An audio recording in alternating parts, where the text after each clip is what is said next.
제가 분노했던 이유는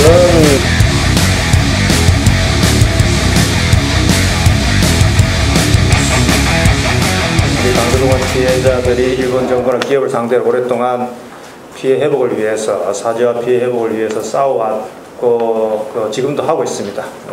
그 싸움을 사실상 전면적으로 부정한 발언들을 하고 있는 거예요. 왜냐하면 그 사람들이 모두 거짓말했다고 이야기하고 있기 때문에. 한일 종족주의를 고발하고 비판하고자 합니다. 얼마나 비과학적인가. 이 사법부 파동을 몰고 온 일본의 조선 노무자 동원 문제를 다룰 것입니다. 일제가 식량과 토지를 무한정 수탈했다는 역사학의 통설이 얼마나 황당한 것인가를 폭로할 것입니다. 지난 26년간 일본과의 외교를 파행으로 이끈 일본군 위안부 문제가 실은 당시의 공창제도와 얼마나 밀접한 관련을 지니는 것인지를 숨기지 않고 지적할 것입니다. 그래서 단순한 그런 역사적 사실에 대한 해석의 차이를 넘어서서 그 피해자들에 대한 명예훼손에 가까운 발언을 하고 있다. 그 다음에 이제 또 하나, 2000년대 초에 그 일본의 우익들이 주장하던 이야기에서 거의 벗어나 있지 않습니다. 그래서 그때 이미 충분히 극복되었던 이야기들이 다시 한국에서 그냥 무대만 옮겨서 사람만 바뀌어서 주장하고 있는 거죠. 이 반일 종족주의 또는 식민지 근대화론자의 근본적인 식민지에 대한 몰이해는 그 식민지를 마치 정상적인 사회인 것처럼 이해하고 있다는 데서 시작되었습니다. 그런데 역사적으로나 이론적으로 실태적으로 볼 때 식민지라는 것은 기본적으로 폭력과 차별에 의해서 운영되는 사회입니다.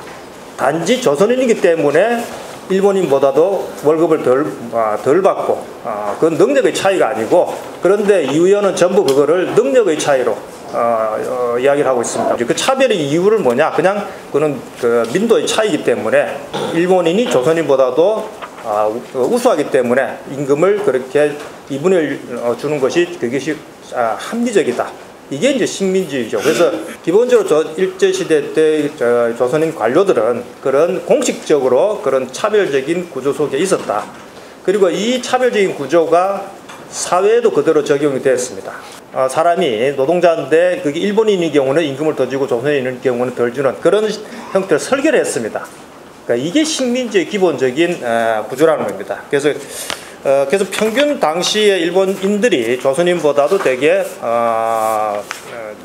이제 경우에 따라 좀 다릅니다만 50%에서 되게 70% 정도 더 임금을 받는 그런 차별 체계가 있었다. 그 다음에 이제 두 번째는 강제 동원 또는 강제 노동이 없었다. 강제 연행이라는 역사 왜곡은 한국의 반일 민족주의를 만들어내는 데서 매우 중요한 역할을 했습니다. 반대로 이러한 반일 종족주의적 정서와 감정은 한국의 역사 왜곡을 더욱 심각하고 광범위하게 퍼뜨린 역할을 하였습니다. 39년에 모집때는 실제 많은 사람들이 모집에 응했습니다. 그건 말 그대로 이제 돈을 벌기 위해서 가는 조선에 있으면 직업 자체가 생계가 안 되기 때문에. 근데 문제는 실제 가긴 했습니다만 이 사람들이 자신들이 원하는 직장에 간 것이 아니고 일본이 강제적으로 탄광에 배치를 했습니다. 이거는 결국은 모집이긴 하지만은 그 실체 내용을 들여다보면 사실상 일본이 그런 개인의 그런 자유의사를 무시하고 인위적으로 탄광에 배치를 했다는 게 뒤에 나온 그 설명들입니다. 보통 우리가 그렇게 이야기를 하죠. 탄광 노동자의 경우 이제 막장이라는 말을 쓰는데 인생 막장이라는 표현을 쓰지 않습니까? 그만큼 사람들이 가기를 기피하는 그런 사업장 아닙니까? 그래서 일본인들이 거기에 많이 이제 빠져나왔기 때문에 일본으로서는 전쟁을 수행하기 위해서 거기에 강제적으로 조선인들을 배치하는 그런 정책들을 펼쳤습니다. 그게 이제 모집의 실태고, 그렇게 자기들이 돈 벌러 갔다라면 그 사람들이 기업에서 도망갈 이유가 없겠죠. 그런데 실제 굉장히 많은 사람들이 도망을 갔습니다. 어느 정도 도망갔느냐? 이주한 또는 일본을 건너간 동원된 조선인의 약 46%가 도망을 갔습니다. 작업장에서. 왜 도망을 갔느냐?